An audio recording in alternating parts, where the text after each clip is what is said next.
Well, good afternoon, good evening, good morning, whatever time of the day that you are tuning in. Welcome again to our Soulology virtual experience. It is such an honor to be back with you. I am the visionary Winsome McLean of Soul Care Institute, LLC, where we provide therapeutic services for individuals, couples, and families. I am also Winsome McLean, your purpose coach, willing to push the vision and make the vision come to life. I am so glad that you are with me, and I am so blessed and honored to have with me today Tracy Malone. She has personally impacted my life in a very tangible way. And so I wanted this opportunity to have her to come in and to just share with us. I want to share a little bit about who she is so that you can get acquainted with her. She's going to take it to the next step and fill in whatever blanks I leave. But I just want to share with you briefly who she is and why it is that I have been so drawn to her voice. So Tracy Malone is an award-winning woman entrepreneur. She's a prophetic business coach. Her sweet spot is to help coaches, consultants, and professional service business women grow their businesses using the secrets of successful income generating strategies in the digital marketing space. Tracy is the founder of the American Association of Female Entrepreneurs. It is a business coaching certification community of highly performing women from all over the world. Her 8-figure signature program, the Course Creation Activation, has helped women from all over the world believe in themselves, their businesses. They have earned massive passive income and lives the life of their dreams. Tracy, it is an honor to have you with me today.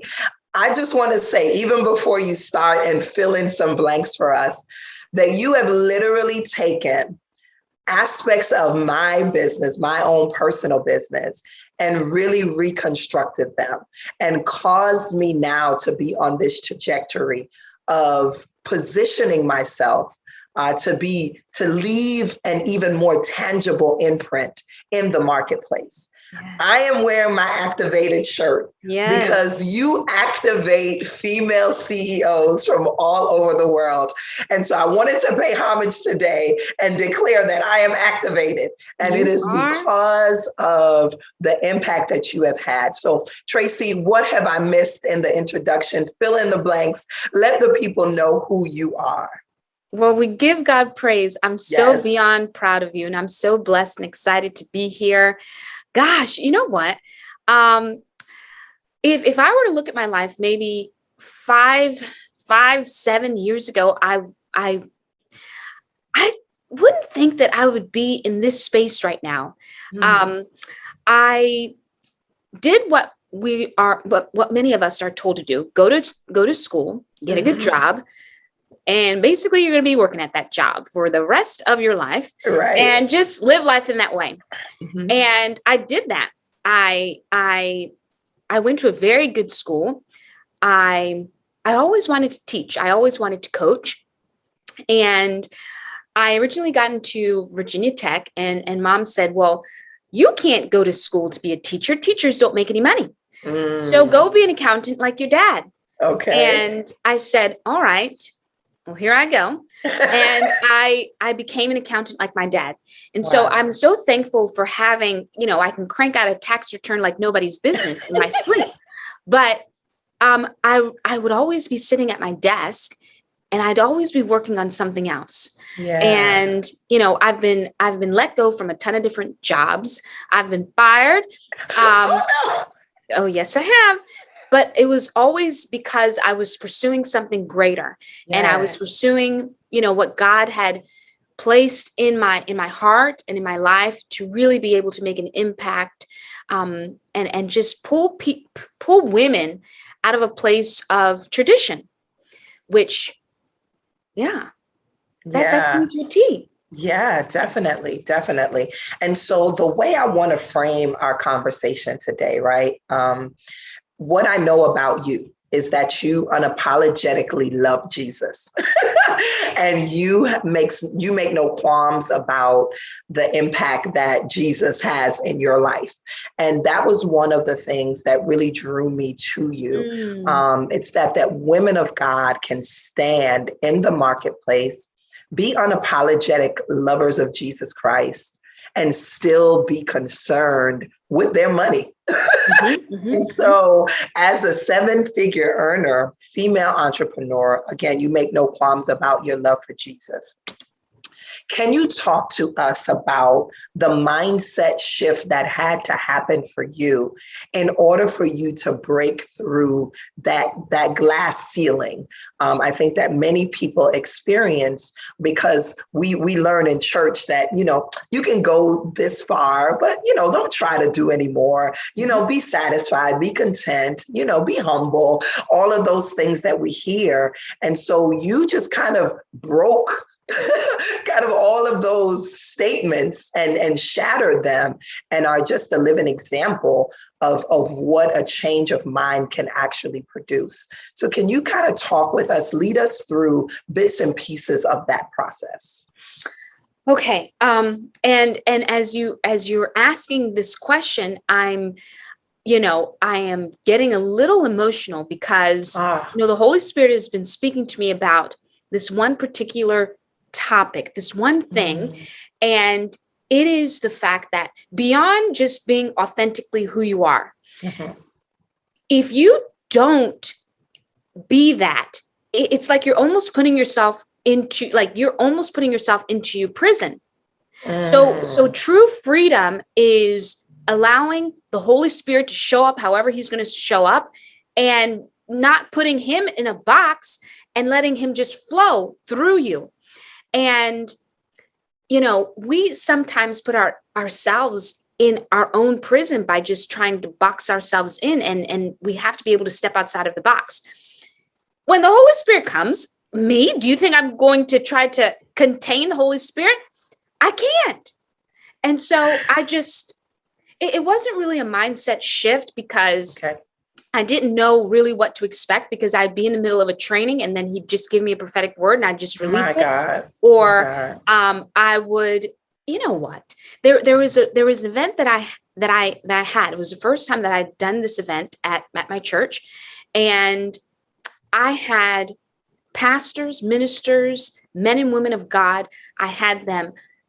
This is Tracy. She's just the administrator in the back, she's just, making flyers and doing all sorts of things, but she has everybody just in tears, just all, slain in the Holy Spirit. Okay. Yes. Standing on top of chairs, just, and that's when I saw the presence of God is so real, but gosh, I'm never going to box God in, because he's a bad mama jamma, and he is the best in the business. Yes. And I'm not putting myself in prison. No, I'm going to show up as the authentic version of myself. And that's me. And it's okay. You like it? If you don't like it, well, I'll be praying for you. Right. I'll release your angel to wake on up. But I just have to be unapologetically, authentically me. And that's what you see. Yeah. And that's so important. When I work with individuals, either in the coaching space or in the therapeutic space, one of the things that many people will say to me is that they are looking for that. They're looking to live authentically. And in my space, trauma and all sorts of like childhood experiences, those things prevent individuals from really connecting with their authentic selves, right? And there's so many issues that we face in life that wants to disconnect us from that. It wants to disconnect us from living out our purpose as authentically as possible. Did you have any individuals in your life that was really trying to suffocate or to push down the authenticity of who Tracy really is? Oh, gosh, I hate to throw people under the bus. Oh, no. Don't call no names. All right. You know what?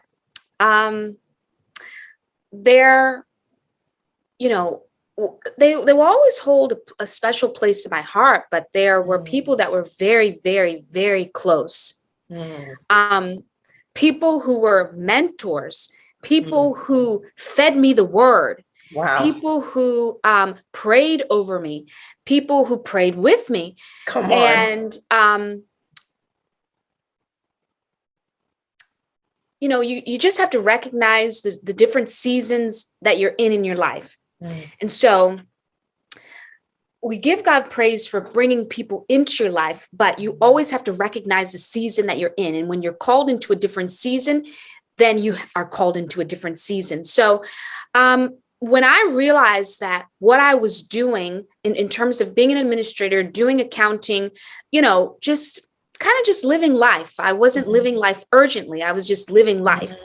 And I had a conversation with a very close person. And I said, you know what, God, because God kept on, my spirit was troubled. When I say that you should pursue the type of business that you're answering the question to what keeps people up at night. So what was keeping me up at night was that I was doing something that I was not called to do. And I went to those in authority and I said, you know what, I believe that God has spoken to me to now come and train up women entrepreneurs. And they told me that I hadn't heard from the voice of the Lord. Ooh. And that I should continue doing what I had been doing. And that's when it hit me. It was it was like a bittersweet moment. It was a sad moment because I knew that it was time for me to go. And the thing is that a man of God came to me and he told me, you know what? It was bananas. You know what? You're not supposed to be here. And if you don't listen to what God is telling you, because you've been called to raise up female entrepreneurs, you've been called to pull people out. If you don't listen, you're going to miss it. And it's not like God won't show and reveal it to you again, but you're going to miss out on the gift that God has for you. And it's not just for one place, it's for the entire world. So it's up to you. But God kept troubling me. And so I went to my authority and I said, I believe that it's time for me to move along. And so that was really hard. It was really hard. And so now they see the success, they see it. And I don't even know if they remember what they shared, what they told me,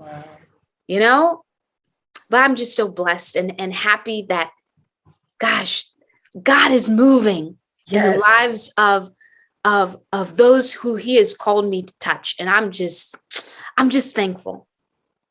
Wow.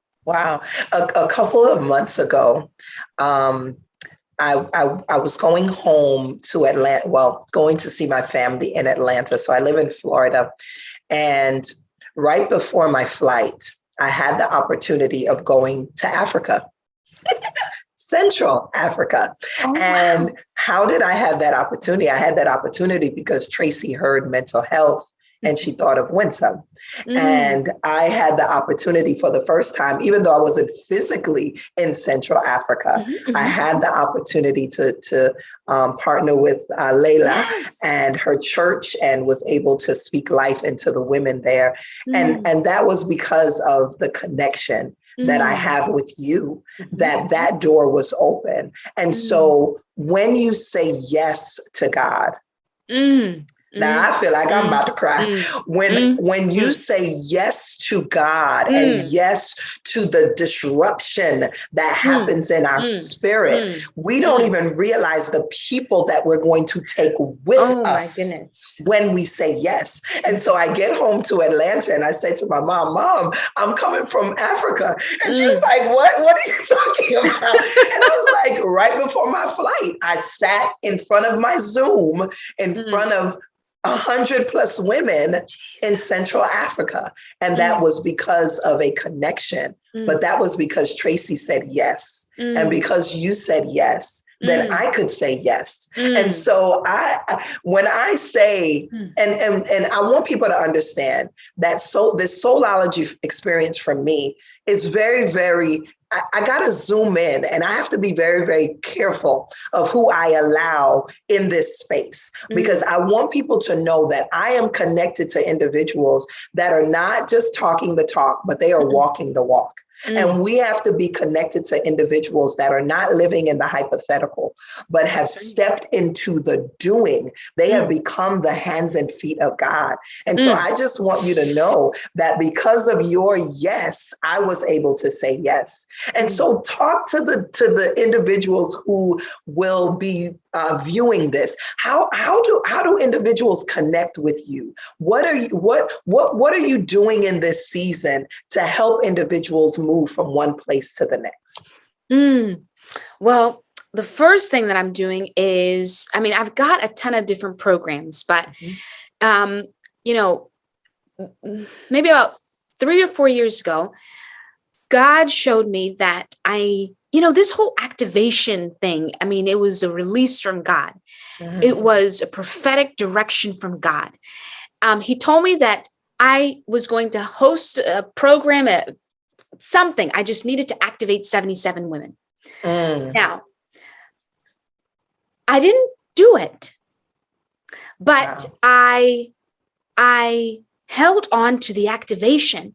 And so I've birthed this activation community. So we've got the activation inner circle for women who are, who want to build their business in the midst of other women. So we've got Mhm. the activation inner circle where I give you hands-on training month by month with income generating strategies and tips and tools and everything but my left arm I give you. I've got my course creator program where I'm helping women to be able to take their coaching business and bring it into an online space, online platform, to be able to create more impact, influence, and income. I am finally launching my Activated Woman Project, where I am believing God in a span of 5 days Mm. to activate 77 women in the Wow. last 100 days of 2021, so that they show up as their true authentic self, so that they are fully activated. Because when you're activated, listen, I mean, you're a different type of gal. You're just in a type of zone where, some of my clients will say, well, gosh, I don't even have time to argue with hubby because I'm activated. And so I want to activate 77 women. That is my project that I'm working on right now. And I would love, love, love for those of you who feel like there's something on the inside of you that needs to be activated. There's something greater that you've been called to. There's something that you want, but you just don't know how to get it. But you're looking for more confidence, more clarity, more conviction about who you are and what you've been called to do and who you've been called to serve. And you want to show up as the baddest in the business. The Activated Woman Project is launching. So Wow. that's where to find Wow. me. Oh my goodness. Tell them where to find you, Tracy, Find please. me at www. Now I'm from Ghana, so it's www.tracyaboisjois.malone.com. You can also find me on Facebook. We have an amazing movement. It's called the Activated Female Entrepreneurs Facebook group. You can find me on Instagram, and you can always send me a DM, send me a voice note. You can find me. I'm all over the place. I'm knocking at your door right now. But you can definitely just search Tracy Aboisjois Malone and Activated Female Entrepreneurs, and I'll come running. Oh, wow. Thank you so much, Tracy. I'm just going to admonish those women out there who are starting businesses or established in your business. Please connect with Tracy. Because another piece of my connection with Tracy is this beautiful vessel by the name of Tish.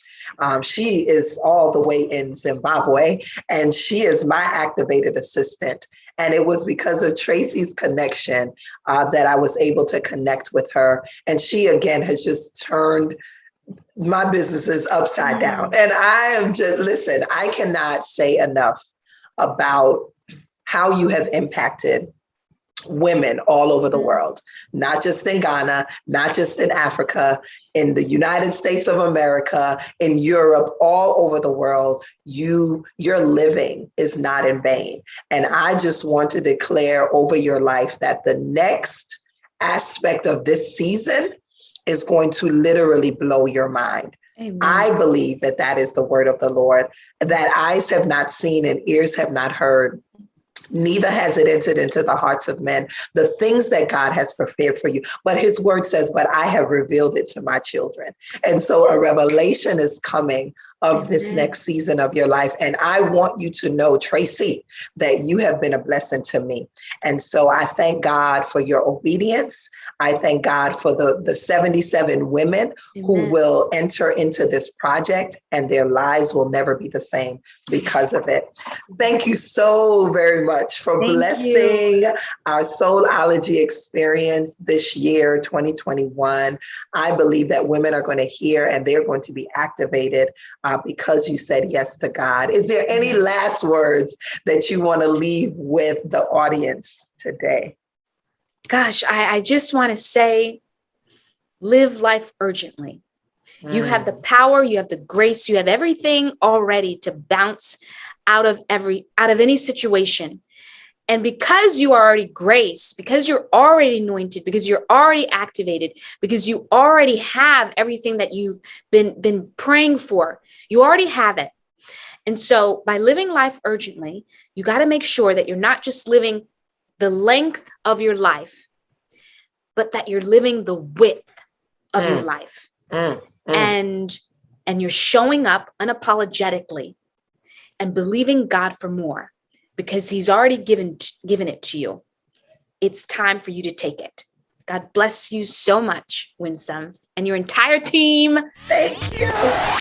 If you're looking to turn your coaching business into an online course that sells and creates a business that gives you the freedom to enjoy life and spend more time doing what you love, then the Course Creator Program is just for you. Get connected with the $1 Million Money Coach, Tracy Malone, to learn exactly how to create professional online courses that will enable you to share your knowledge and expertise with your clients and generate sales. Monetize your passion, create your brand, and build a booming business. Hello, everyone, and welcome back to our second portion of our Soulology experience, this virtual experience. I am so honored to have with me a dynamic woman that I have watched in the distance for quite a couple of years now. It's amazing what social media does and what this world of technology does. It allows us to be mentored and trained by individuals that we may never meet physically.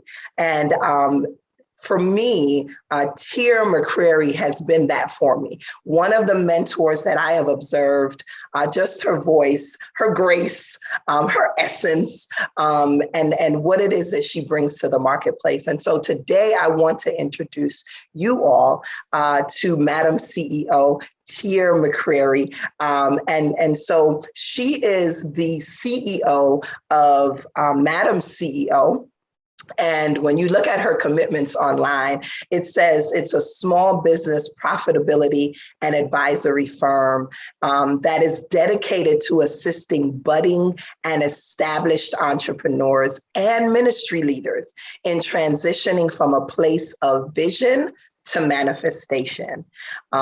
She says that she helps turn your creativity into currency. And your brilliance into a money-making business. I want to introduce to you all this wonderful woman of God, woman of integrity, woman of class and character, the person of Tyear McCrary. Can you help me to just honor her and just introduce her to this Soulology experience? I'm gonna call you Auntie Tyear. Is that okay? That's fine. What have I left out? Please introduce yourself to the people and let them know who you are. You know what? You have done an outstanding job at it. You know, Thank you. I am exactly what you said I am and who you said I am. At least I endeavor to be. Amen. Amen. I really wanted to have this conversation with you today as Soulology focuses on three main things. We focus on mental health, we focus on ministry, and we focus on the marketplace. And you encompass so many of those three elements. And so you and your husband were leaders in the church for many, many years. And I don't know how many years ago, transitioned to being marketplace apostles, marketplace leaders. And I just want you to share with us a little bit around that experience and how it is. Tell us how it's going. Well, we planted and pastored for 17 and a half years. Wow. 2 churches. And one was in Cleveland, Ohio. One was in Atlanta, Georgia. And that was also done simultaneously for a lot of time until we were able to have a pastor go in that space and assist us with continue on with the vision. But we have now been retired for 5 years, and it is one of the best 5 years I've ever had in my entire life. I absolutely enjoyed pastoring. I had some amazing people. We didn't have drama, honestly. And I know a lot of people's like, how do you not have? Because that's just not the culture we created. It's not healthy. And so we always wanted to have a healthy environment for people to learn and to grow and to feel like they had found their place of soul rest for a moment until the next assignment. And then we decided that we needed to have a talk one day. And I never forget, it was Valentine's Day. And I thought, maybe I was going to hear some crazy news from my husband or some unfortunate news, we were going to go to another state. I didn't know what was going to happen, And, but what I did know is that for 18 months, I had already made a decision that I wasn't going to pastor anymore. I was done. I was tired. I was exhausted. Not so much, just for the sake of being exhausted. When you know you have poured out everything that you have, it's time for you to give way so that the people who are supposed to be pouring gets an opportunity to also pour, because it's never about you. It's always about them. And as a pastor for 17 and a half years, I never, ever, ever, ever repeated a sermon. Everything, I really believe that if God is speaking, then he's speaking. So you should be saying, and you're responsible to say what he's saying, not what he said, because what he said was what he was saying when he said it. And so it's responsibility to do that. And I know within my parameters of expertise, which is business and education and marketplace and relationships and money, there was nothing more that I could teach them because they had been with me from the beginning. And so they were just as great as teachers as I was. And my whole thing with me is this: I just wanted to actually do what Jesus said. Now, before your viewers get upset, because a lot of people are going to have a problem with what I say. Now, I'm not going to be Bishop Tyear, as most people know. I am a bishop in the Lord's church. Yes. However, I'm going to be Auntie Tyear right now. Yes. And I'm just going to be honest with you. A lot of people don't read the Bible, but they're emotionally in love with the Bible. And this is why I tell you, when I decided to no longer pastor, and my husband and I sat down and had this conversation, He said, I don't want to do this anymore. I'm so glad you did this. I said, I'm ready to quit right now. We can just call everybody in the church and get everybody we can on. And this was like on a Friday. I'm like, listen, so this can be our last Sunday.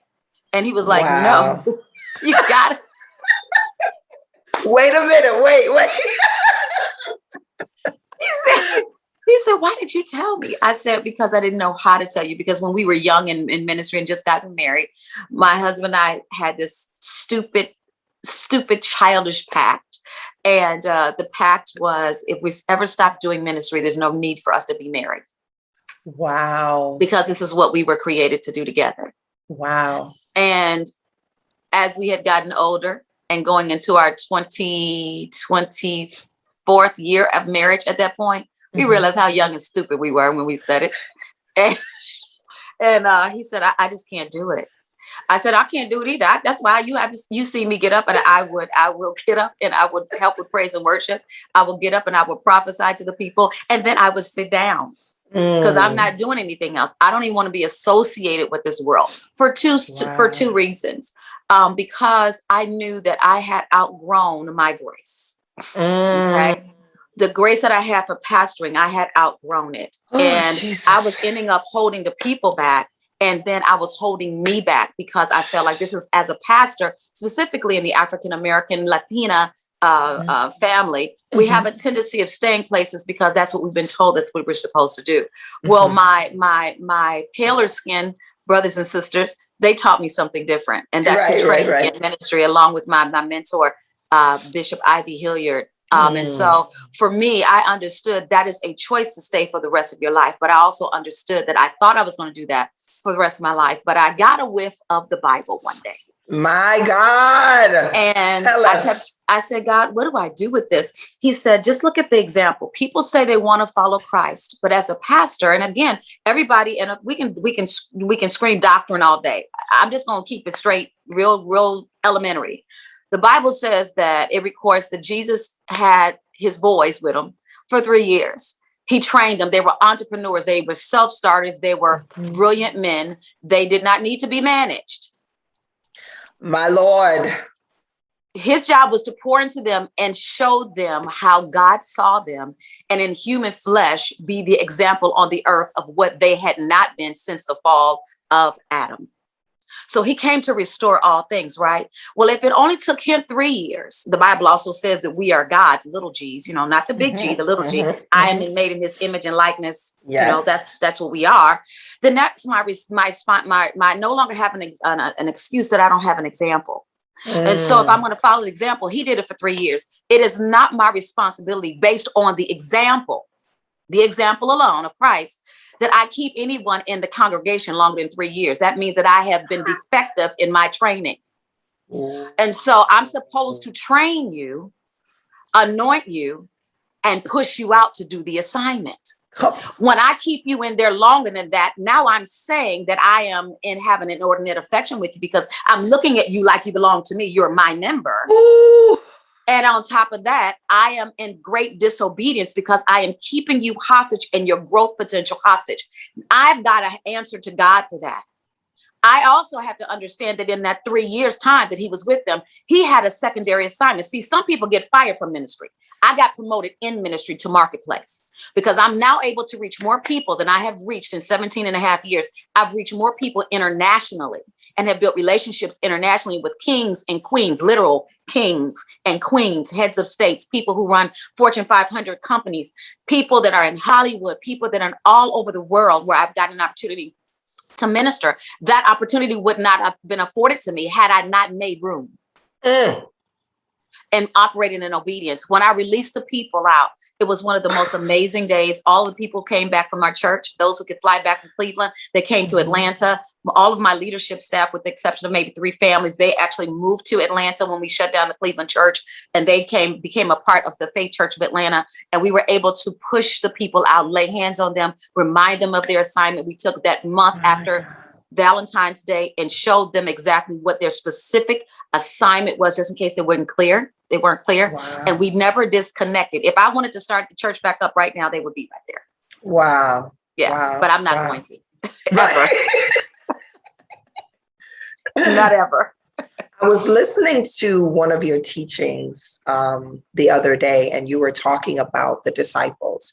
And after Jesus had died and he was resurrected, and they were out, in the boat and caught nothing. And it dawned on me as I was listening to you that Jesus didn't go to the synagogue to find his 12.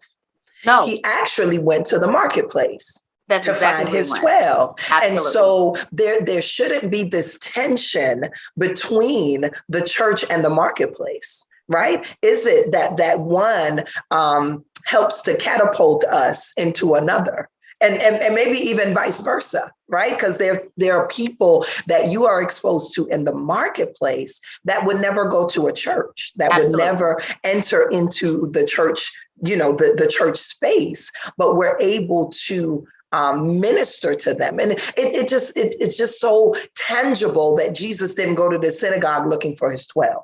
Right. He didn't. He looked for people who were already working, who had already been able to define. They were actually operating in the same principle that Adam walked in before he fell. He was working. He's working. He was naming the animals. He was cultivating the field. He was operating in his deity and his humanity at the same time, being just like God. He was creative. He was prosperous. He was looking at something that wasn't, and he trusted what he could see in his mind and produced it. And that's what Adam said. Hey, this is a bird. Okay, yeah. Cool. I'm cool with that, Adam. Right. Well, Peter, they go out. Okay, I'm looking on the water and I see nothing but water, but I know creatively and I know intuitively there's something in there that's going to bring me profit. It's going to create profit streams for me. And so God does the same thing with us. He continues to do so. He's been doing it for a long time. He's an OG. Yes, he is. So can you please share with those who are watching how it is that you partner with up and coming, budding business owners, established business owners to take their businesses to the next level? One of the things that I do, I don't take on every client. I have people who call me and I definitely tell them no. Because this is something that I have to feel as though I can actually be a help to, and they have to be committed to doing the work. And the vision has to be something that you're so passionate about that God begins to talk to me. And when he begins to talk to me, I know that I have an assignment for you. Yes. I have an assignment to you. And so my job is basically to take somebody's ideas and create an idea into something that is no longer just an idea, but it's a manifested in my hand, tangible expression of what they were thinking. Yes. And then I create the systems and I create the marketing and the branding. And sometimes I create even the products and the content and the email marketing and all those things, whether I have to fly or I have to hire somebody, fly in or fly them in, or it doesn't make a difference whether I have people who do video for me and people who do videos for video recordings for me and audio recordings and pictures. And we just do the whole thing. And it's based on the people that I know that God has sent to me and I've sent to them. I mean, that I've been sent to them. Yeah. Wow. And I have found that there are so many individuals who are coaching, right? Yeah. And some of the things that you just described, they don't have access to, like they do not expose their coaching clients to that level of intentionality and resource. And so just as you said, your +1 is so important because your +1 affords you access. Absolutely. And resource, because what is on your life, you are able to then extend that to the individuals that God have entrusted you to pour into. Absolutely. And accelerate it. A prophet and a coach should bring you profit, and they should always accelerate you. If they don't do those things, then you have hired the wrong person. Can you please talk a little bit more about that? Well, a prophet, Prophet,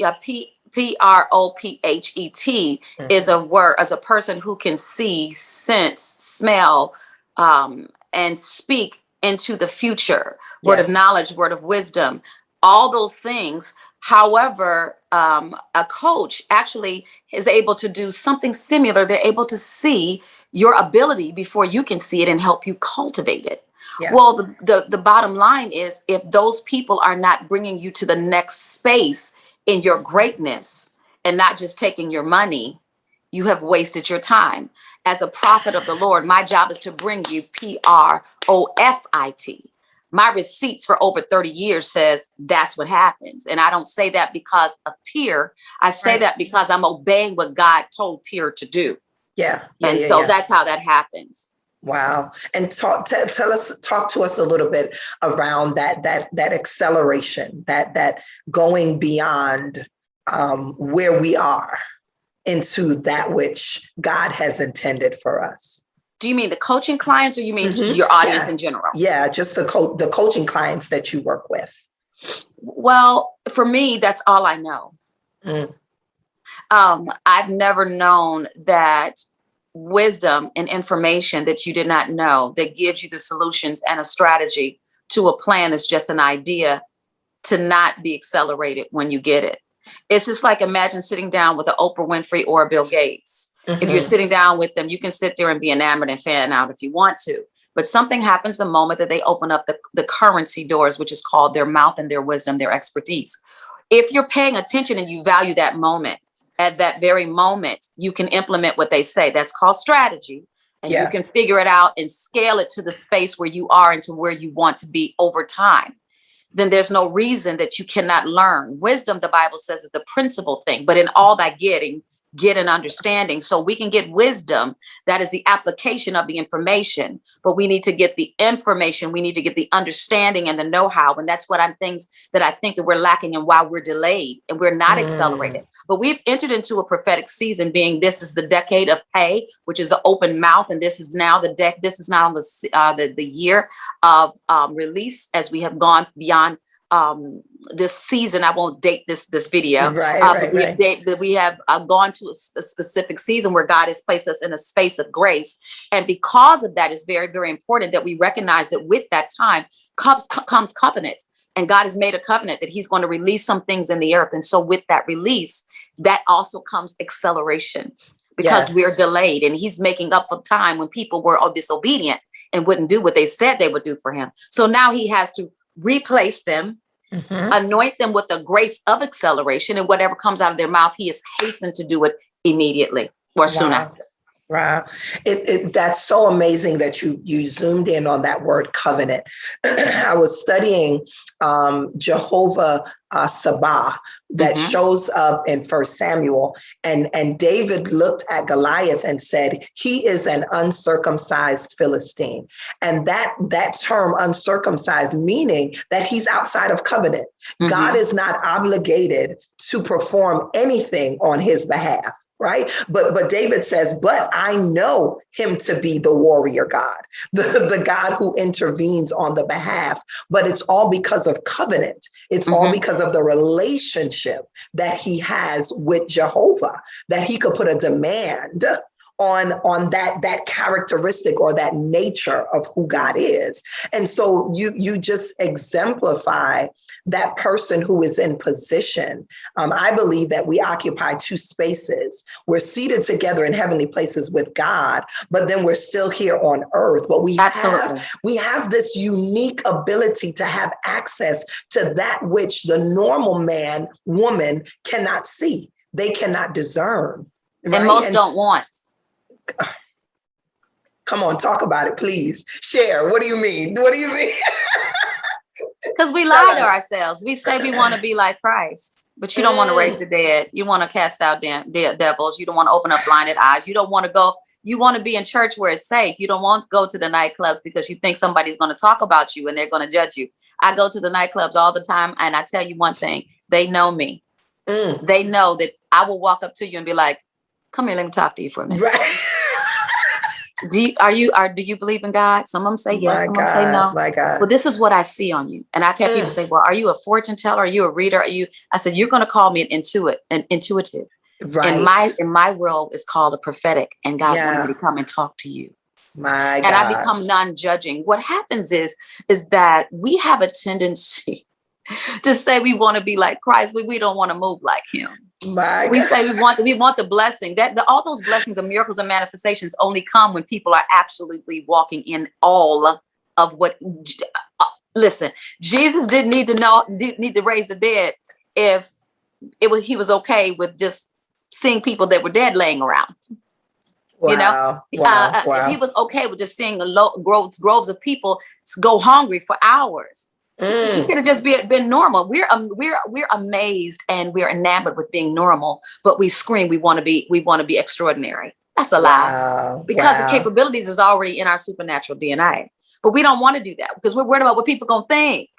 We're worried about how people are going to accept us. We're worried about, losing what seems to be comfortable when God says, come out from among them and be separate. My God. He says these things and greater shall you do. That was just an appetizer of the things that Jesus did. We haven't even gotten to the appetizer. We're too busy sitting there looking at the plate. Oh, this is nice. My God. Oh boy. We are so grateful for your gift to the world. Thank you. We are so grateful for your voice. Man, listen, I believe that God is raising up, even coming behind you and what the foundation that you have laid, individuals who understand that it is not the hour to play it safe. It is not the hour to be in our place of comfort, but there's a stretching that God wants to do in the lives of his children. And the question is, will we submit to the stretching? I hope so. Oh gosh, I just want to thank you. I want to thank you so much. I know that it's been brief. We could keep going. We could definitely keep going.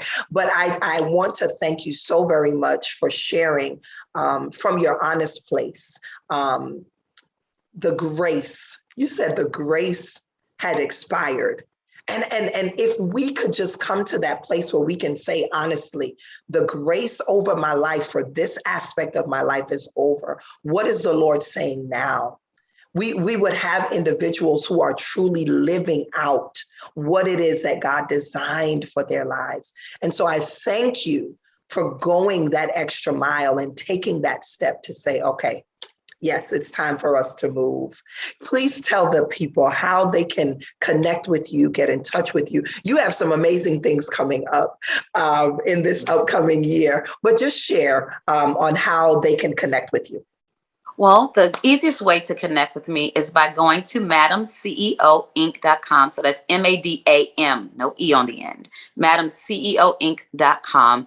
And just get yourself on the mailing list. And in exchange for you joining that particular group that is a part of our mailing list, is called the Boss Society. Of course, you're going to get some free 14-hour master classes, and it's absolutely free. Digital is going to come into your mailbox just for allowing us to have you as a part of our community. I can also be found on Instagram under Tyear McCrary, on Clubhouse under Madam CEO, on Facebook under Tyear McCrary and Madam CEO. But Facebook's my personal pages on Facebook, Instagram, and Madam CEO on Clubhouse is where I do most of my conversing. And then you can find me hosting entrepreneurs and influencers. Coming up in April, we're going to be going to Dubai, and I'm super excited. We've done it before. It's a 7-star, not 5-star, 7-star experience. And I just really believe that's a time where God gets an opportunity to pour insight and wisdom to us, not just based off of spiritual things. We do have our prophetic application time, but it's really to give you an understanding, a glimpse, and some strategic know-how on how to start expanding your business, stretch out to the left and to the right, strengthen your stakes, lengthen your cords. And so I expose people to that and that type of lifestyle. And that's just a little small snapshot of the ghetto of heaven. Whoa. Oh, Auntie. You have dropped so many nuggets, and we just appreciate you for sharing in our virtual Soulology experience. Thank you for all that you do for the world. And please know that people are watching and they are being impacted by the grace that is on your life. Thank you so very much. I appreciate it. Thank you for the invitation. I appreciate you. Thank you. It's time for you to dream, and now's the time for you to do just that. The Madam CEO Inc. Dare to Dream Journal is just what you need to help you propel your life towards the manifestation of your inner desires and dreams. Use this journal to create a space to set and accomplish your winning goals. Cast a vision for your life, your family, business, and relationships. Track your progress, plan your days, and ultimately give life to your dreams through consistent and effective efforts. So make sure you connect with Tyear McCrary to purchase this exclusive journal. Hello there. Welcome back. Welcome back to our 2021 Soulology virtual experience. I have another phenomenal guest with me. This young lady and I actually met working together on a youth development program. And I have just witnessed how she has expanded and how God has just enlarged her territory. And now we refer to her as Dr. Debbie, because that's her title. Okay. We believe in titles around here. But I want to share with you a little bit about Debbie Manigat and how it is that she is impacting the world. Debbie's life purpose is to help support women and youth on their journey of inner healing. She knows authentic change is graced in a balance of body, mind, and spirit. This discovery can feel locked away behind the emotional gates of our hearts, but she also knows that you have the key, right? And so she helps her clients live in harmony, embrace hope, and find healing. Debbie, Dr. Debbie, thank you so much for being with us today. Anything else you want to share with the people as introduction to who you are? That was beautiful, Winsome. Thank you so much. I truly appreciate being here with you, to support you, to stand in solidarity with you for mental health awareness. The only thing that I would add is just that you started this conversation off by saying that we started working together. Yes. So I would say that is what makes me who I am, is that I'm not in this alone. That it is all of us coming together. It's the collaborations, it's the partnerships. So I'm so grateful when you call and say, hey, need a speaker, or hey, I'm doing this event, because, I will do my best to be there and support. And that to me is the key to even, my own mental health and wellness, knowing that I can call on my sisters in Christ and that we're doing this work to help heal people. So that's all I wanted to add. Oh my goodness, that is amazing. That is awesome. And for those of you that are watching, you're going to realize that Debbie has such a calmness about her disposition. And ever since I've met her, she's been that way. Just this presence of, and I love the word that you use when you talk about your clients, and that word is harmony. Mm-hmm. And that's just what I feel every time that I hear you speak, that I see you do a presentation. There's just this calmness about you. And I want you to share with the people who are watching, why is mental health and the church so important to you? It's so critical to me because it goes hand in hand. So not only are therapists there to help pull people up, but also the church is there to be that foundation and that scaffold as well. So we can't have one without the other. Oh, that's good. It's so important to me because this is where life begins and ends. It is the centerpiece of people's experiences. So making mental health less scary, less fearful, less nerve-wracking.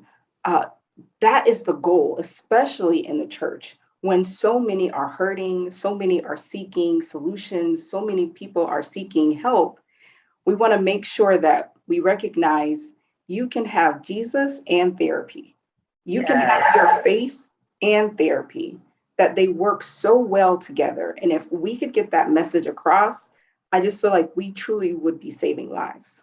My goodness.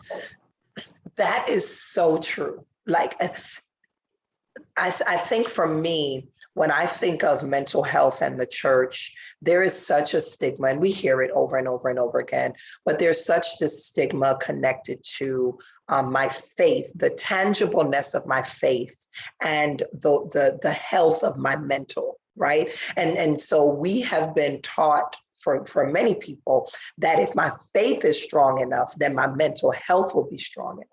And because of that, I think individuals shy away from the church and therapy type of modality, because they believe that my faith should be able, or prayer should be able to get me through this rough patch, right, that I'm dealing with. I wanna talk about it from a leadership perspective.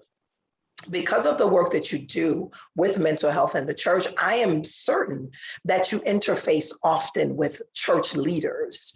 How do you kind of frame the need for leaders to be aware of the need for mental health strategies within the church? Mm-hmm. So I say we need prevention and postvention. So prevention meaning we need to normalize the message and talk about it. We need to have safe spaces created within the church. And when they're ready, sustainable ministries in the church that focus on mental health and wellness. My goodness. For me, reaching out to pastors, I share a little bit about myself and my background. But really, the key is knowing the research, knowing the facts, that right now, the number one killer of adolescent girls across the globe is suicide. Suicide is also the second leading cause of death in the United States among youth ages 14 to 24. When our pastors understand the severity of the children we are losing, of the families that are being broken apart by mental health, they want to take action. They want to know, okay, what can we do in our church, no matter our size, whether we are a small, medium, or large church, we all can play a role. We all can put certain programs in place, partnerships in place, whether you bring in a licensed clinician or you refer out. There are so many different ways that pastors can create a pathway to mental wellness, as well as the postvention. So usually when pastors reach out to me, unfortunately, it is reactionary. So I really want to encourage them to come to me in the beginning so we can be responsive, so we can be intentional, so we can be genuine on the journey of life with their congregants. But I understand many, when they go to seminary, don't necessarily have a focus as if they went for mental health, psychology, and so on.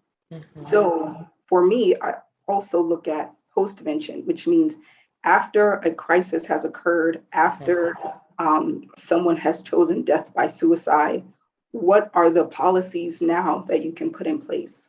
What is your crisis management plan? How do you want to normalize and talk about mental health now so people know, okay, is there a pastoral counselor on staff? Is there another church that has a counseling ministry that we can partner with and refer to? There's so many different options, and I encourage pastors to be very creative in this space, very open and very compassionate. That is so good. That is so good. And when you said creating a pathway to mental wellness, I think that is so important, because I don't know if all leaders realize how influential they are in the lives of the people who follow them. And because of their influence, right? Individuals will buy into what they're presenting, but they themselves have to first buy into the fact that they can be that pathway, they can be that conduit by which individuals can land at a place of ensuring that their mental health is handled in the most compassionate way, you know? And so, yeah, I love that, you know. And so the hope is that we not be as reactionary, right? But that we have those preventive measures in place to actually circumvent some of these things from even happening within our ministries. Mm-hmm. Yeah. And if I could just share a short follow-up, something that could also be helpful with pastors, as you're saying, they have to really lead and recognize their influence. They also, as you said, have to recognize how it influences them.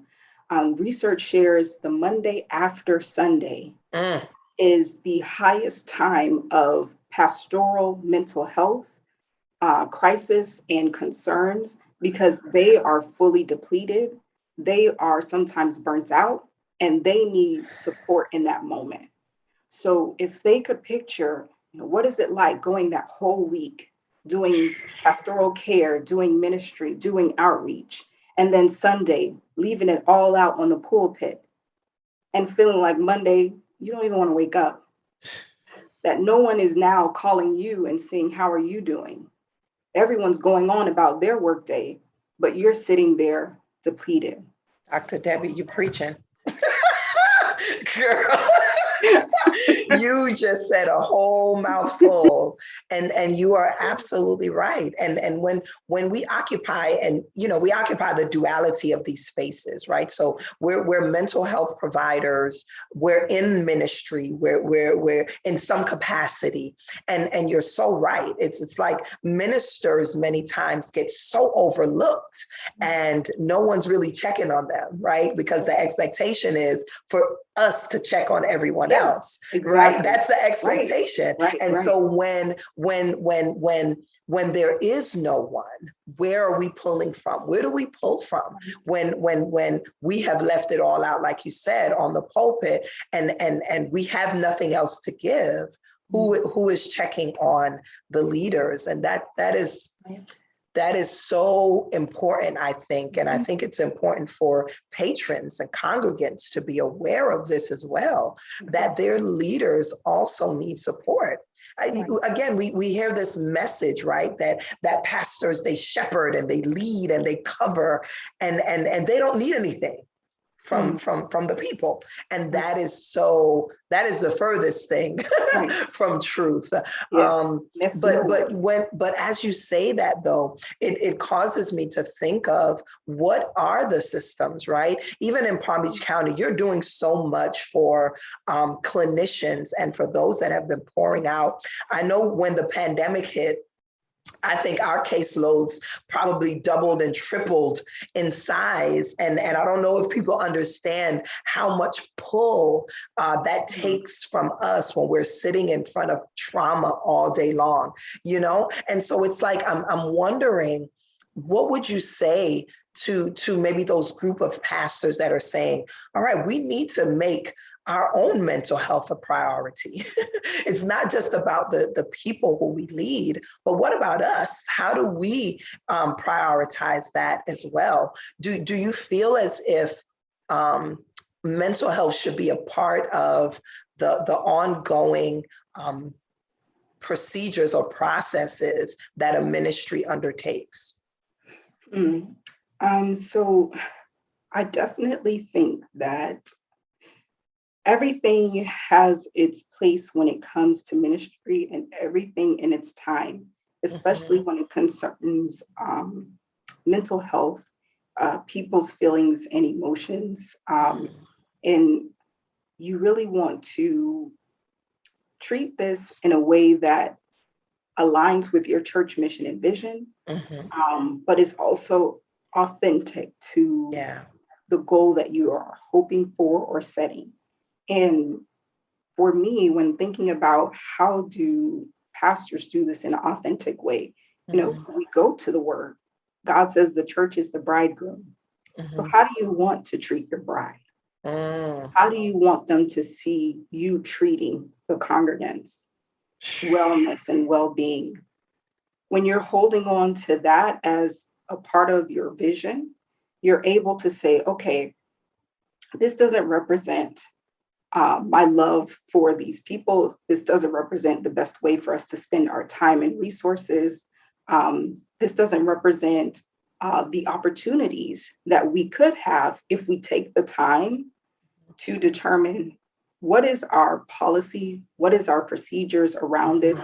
When families are coming in going through divorce, when families are coming in struggling with domestic violence, when families are coming in dealing with trauma from past childhood sexual abuse, all of that stuff can come up sometimes.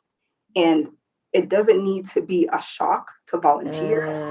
It doesn't need to be a shock to staff who are working with the congregation. They need to be trauma informed so they can respond in a way that is compassionate, that is helpful, and that helps hold them on that journey to healing.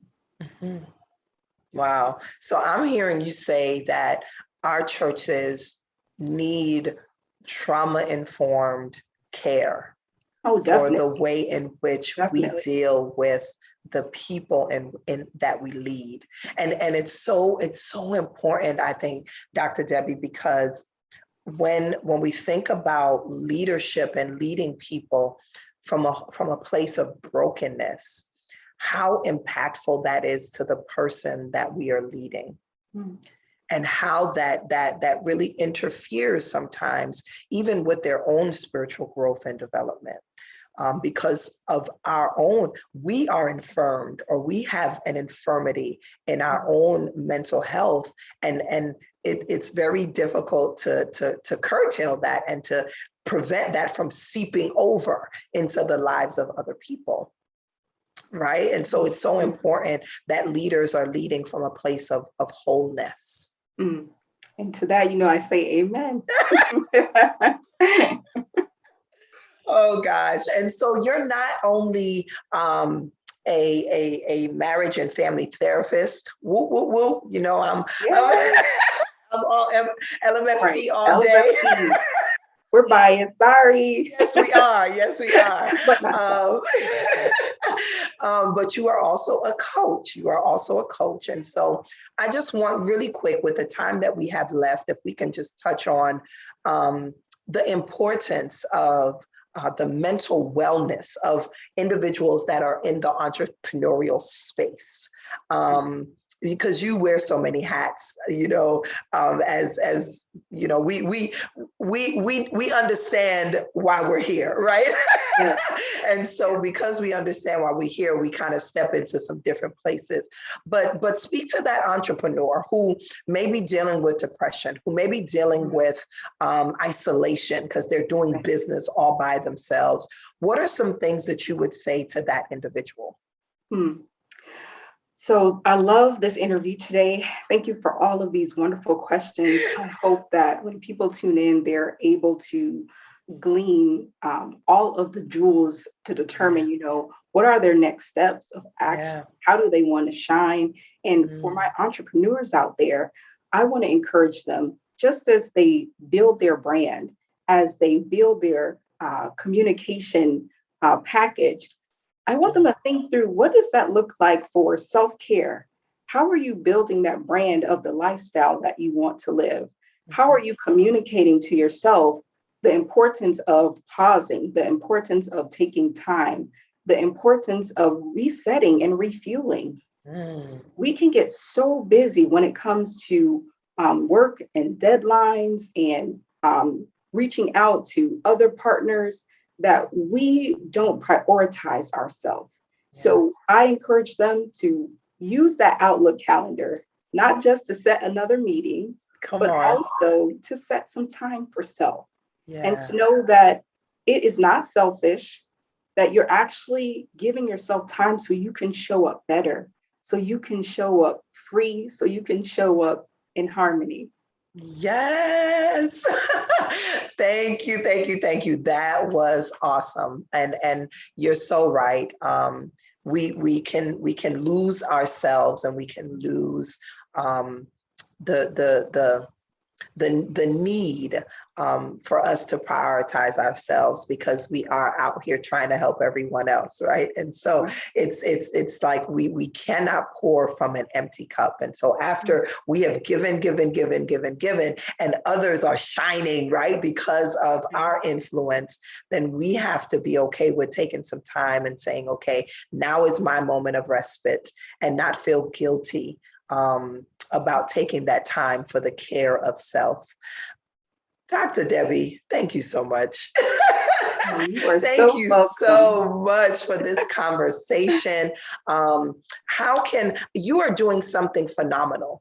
You are providing, and I wanted to highlight this, I'm so glad that I remembered, you are providing therapeutic services for families at a very discounted rate, because you understand that therapy sometimes is not available for individuals because of the lack of financial resources. Right. Please tell the audience, and especially those that are in Florida, those that are in Palm Beach County, please tell them how they can connect with the program that you have that's really helping families to obtain services. Thank you. Thank you for this opportunity to share what we are doing with the New Song Mental Health Ministry. I serve as the director, and we've recognized there are so many families hurting in COVID. So many people have lost their mother unexpectedly, lost their father unexpectedly, and they are having to be the ones who remain, having to survive. So we have started COVID support groups. They are online, they're open to everyone, and they are free, because we know that therapy can cost anywhere between $125 to $300 a week. And for working families, for families who are not able to pay that amount, or who may even be unemployed due to the pandemic, we want to make access to support during all of this loss in COVID to be there for them. They can also go to our church website, newsongwpb.com, to find out more about the mental health ministry. If you're a clinician out there and you want to partner and volunteer, we also refer clients out to you. So if you are a faith-based counselor and you are serious about integrating faith and mental health, please reach out to us. And all of my information is on my site, dmempowers.com. So people can learn more about what I do within the community for mental health awareness, and also professionally as well. Awesome. Thank you so much, Dr. Debbie. You absolutely do so much for Palm Beach County. You do so much for Palm Beach County. And I just want you to know that your work is recognized, and we honor every sacrifice that you make to ensure that mental health becomes a standard conversation that is not stigmatized, and that is available to people that need it. So understand that your sister over here appreciates you and all of the beautiful work that you're doing. And so for those of you that have watched, please connect with Debbie, connect with New Song. If you know individuals that are in need of services and do not have the resources or don't have the insurance, please connect with her, as I am sure that you will be well taken care of. Dr. Debbie, thank you so much for joining us for our second annual Soulology experience. I dare to say I might see you next year. Hopefully we might be in person. My pleasure. My pleasure. This was a joy. Thank you so much. Thank you so much. Thank you. Do you know that together we can save lives? Harmony, hope, and healing is possible, and it begins with community. Download Coach Debbie's Thrive Inspiration Guide, which highlights steps for prevention, recovery, support, wellness, and dispelling mental health myths.